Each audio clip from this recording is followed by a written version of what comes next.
Superstar Rajinikanth Bharat के एक ऐसे लौते कलाकार हैं जिनको लोग भगवान की तरह पूजते हैं, इतना प्यार करते हैं। बड़े से बड़े सुपरस्टार को भी अपनी फिल्म की रिलीज के लिए किसी खास दिन का, त्योहार का या फिर छुट्टी के दिन का इंतजार रहता है, लेकिन ये एक लौते कलाकार है जिनकी फिल्म जिस दिन रिलीज होती है उस दिन पूरे देश में छुट्टी का माहौल हो जाता है। इतनी बड़ी सफलता शायद ही किसी कलाकार को मिली है। लेकिन क्या आप जानते हैं कि रजनीकांत जी का बचपन कैसा था, क्या क्या तकलीफों का उन्होंने सामना किया है। कोई गॉडफादर नहीं था, फिर भी इस मुकाम तक वो कैसे पहुंचे।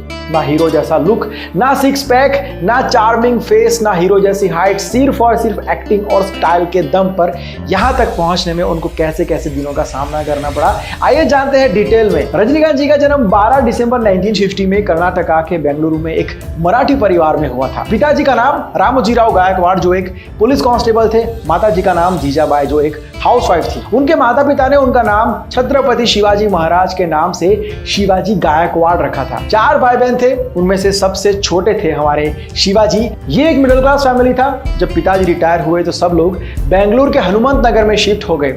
छोटे से रजनीकांत की पढ़ाई शुरू हुई जब वो 6 साल के थे। गवर्नमेंट स्कूल में एडमिशन हुआ। पढ़ाई में बहुत अच्छे थे, लेकिन बचपन से ही स्कूल की को करिकुलर एक्टिविटीज में ज्यादा पार्टिसिपेट किया करते थे। अब तक रजनीकांत जी की लाइफ सही तरीके से चल रही थी, लेकिन जब वो 9 साल के हुए तब आया उनकी लाइफ का पहला झटका। उनकी माताजी की मृत्यु हो गई। यहीं से उनकी जिंदगी का काला दौर शुरू हो गया। ये सब बातें इसलिए कर रहे हैं ताकि आपको बता पाए कि बुरा वक्त हर किसी की लाइफ में आता है, लेकिन ऐसे टाइम पर सर पर हाथ रखकर नहीं बैठना चाहिए। जिस रजनीकांत सर को आज हम सुपरस्टार के तौर पर जानते हैं, उनकी फिल्में देखते हैं, उनकी इज्जत करते हैं, उनकी लाइफ में ऐसे कई दिन आए थे, ऐसे कई दुख आए जिनके सामने शायद आपके दुख और आपका बुरा वक्त बहुत ही छोटा लगेगा आपको। रजनीकांत जी ने पढ़ाई कंटिन्यू की, लेकिन वहां पर नाटकों में पार्टिसिपेट करना शुरू कर दिया था क्योंकि उनको एक्टिंग से कुछ ज्यादा ही लगाव होने लगा था। स्कूल में सब लोग उनके एक्टिंग की बहुत तारीफ करते थे, तो वहीं से मोटिवेशन भी मिलता था। फिर से सब कुछ सही हो रहा था। धीरे धीरे करके उनकी जिंदगी नॉर्मल हो रही थी, तभी जिंदगी ने दूसरा बड़ा झटका दे दिया। घर की परिस्थिति बहुत ही ज्यादा खराब हो गई। पैसों की बहुत कमी होती थी घर के अंदर।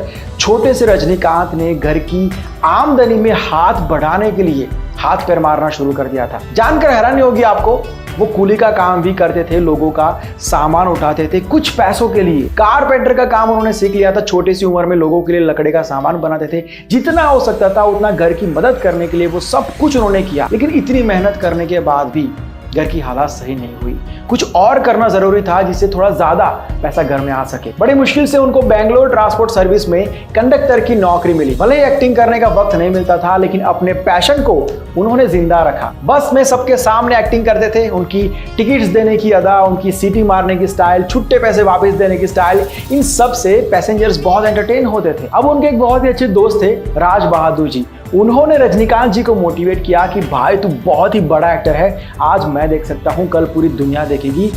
भाई तू मद्रास फिल्म इंस्टीट्यूट को ज्वाइन कर ले, कैसे भी करके इस फिल्म में ही तू आगे बढ़। रजनीकांत जी ने घर पर इस बारे में बात की, लेकिन घर वाले एग्री नहीं थे। ऐसा नहीं था कि वो नहीं चाहते थे कि उनका बेटा आगे बढ़े, जिंदगी में कुछ करे, लेकिन मुश्किल से सब कुछ ठिकाने पर आया था। घर में 2 पैसे आना शुरू हुए थे और ये एक्टिंग के चक्कर में उनको डर था कि फिर से सब कुछ कहीं बिखर ना जाए। घर वाले ऑलवेज हमारे अच्छे के लिए, सेफ्टी के लिए, सिक्योरिटी के लिए सोचते हैं।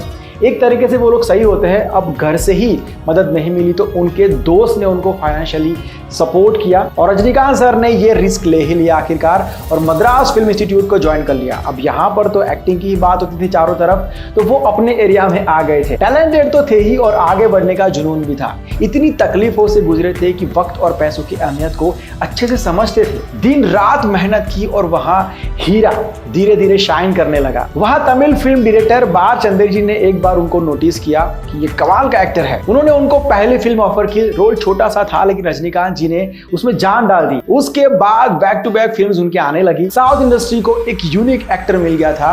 5 से 6 सालों में रजनीकांत जी एस्टैब्लिश्ड एक्टर बन चुके थे। उसके कुछ सालों के बाद रजनीकांत जी को सुपरस्टार का दर्जा मिल गया था।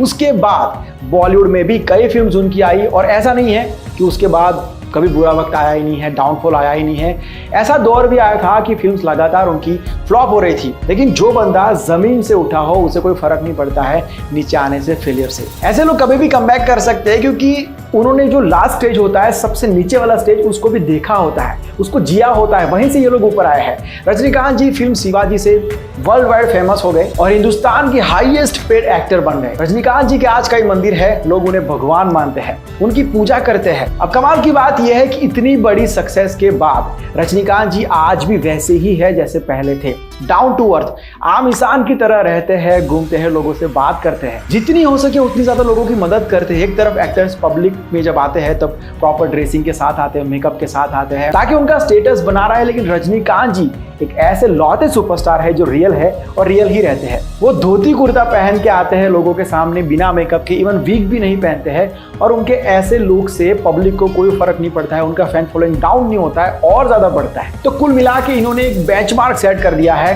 द रजनीकांत स्टाइल, रील में भी और रियल लाइफ में भी। पूरे वीडियो को एक लाइन में समराइज करूं तो एक टाइम ऐसा था, इतने बुरे हालात हो गए थे कि उनके घर में खाने के पैसे नहीं होते थे। वो बंदा अपनी मेहनत से इतना आगे बढ़ा, इतना ऊपर गया, और ऊपर जाकर भी उस सक्सेस को उन्होंने यहाँ पर नहीं चढ़ने दिया। वो जितना कमाते हैं उसका बहुत बड़ा पोर्शन चैरिटी में दे देते हैं। उनकी वजह से हजारों लोगों का आज भी पेट भरता है, लोग पेट भरकर खाना खाकर सो पाते हैं इनकी वजह से। और लास्ट में wish you very happy birthday to God of acting, style and heroism, Rajni sir, we love you.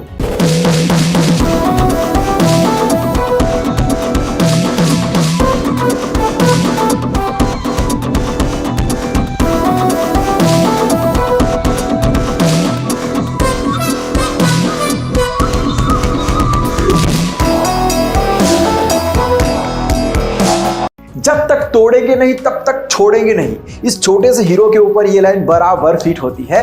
ना कोई हाई फाई स्कूल, ना हाई फाई फैसिलिटी, ना कोई सपोर्ट, ना कोई बैकअप, लेकिन 12 साल की उम्र में ये लड़का दुनिया को दुनिया दिखा रहा है। देख लो एक छोटी सी झलक। Not an electronic system. Before time used, every candle used. So 17th century, in the Mughals came here.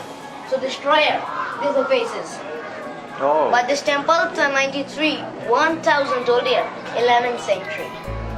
You visit the palace, palace 15th century, 500. ये हीरो 7वीं क्लास में पढ़ता है, गवर्नमेंट स्कूल में पढ़ता है, लेकिन पार्ट टाइम टूरिस्ट गाइड का काम करके अपने परिवार के लिए पैसे कमाता है। वो क्या है यार कि हमारे देश में ना हीरो बहुत है, बस फिल्में सबकी नहीं बनती है। लेकिन कोई बात नहीं, फिल्म ना सही वीडियो तो बन ही सकता है, और कोई बात करे ना करे भाई हम तो करेंगे और आप भी करना। पूजा नायक एक बहुत ही गरीब परिवार की लड़की। पूजा जब 4 साल की थी तब उनके पिताजी चल बसे थे। पिताजी के जाने के बाद मां ने मजदूरी करके इस बेटी को पढ़ाया। पूजा की 2 बहनें और एक भाई है। श्री गंगानगर रेलवे पटरियों के पास एक झोपड़ी बनाकर यह परिवार रहता था, और वहीं पर रहते हुए स्ट्रीट लाइट की रोशनी में पूजा नायक पढ़ाई करती थी। ऐसे हालातों में रहकर उसने सिविल सर्विसेज के एग्जाम की प्रिपरेशन की और वो लड़की IAS बनी। फिर से किसी ने साबित किया कि अगर टैलेंट है तो कोई फर्क नहीं पड़ता है कि आप कहां से बिलोंग करते हैं, आप गरीब हो या अमीर, आपके पीछे कोई बड़ा हाथ है या नहीं है, आप लड़का हो या लड़की, कोई फर्क नहीं पड़ता है। पूजा के साथ साथ उनकी माँ भी सैल्यूट की हकदार है, क्योंकि एक आदमी के बिना घर को चलाना, मजदूरी करके घर को चलाना, बच्चों को पढ़ाना लिखाना संभालना और इस मुकाम तक पहुंचने के लिए उनका बैकअप बनना कोई छोटी बात नहीं है। आपके आसपास के हर स्टूडेंट तक इस वीडियो को जरूर से पहुंचाना।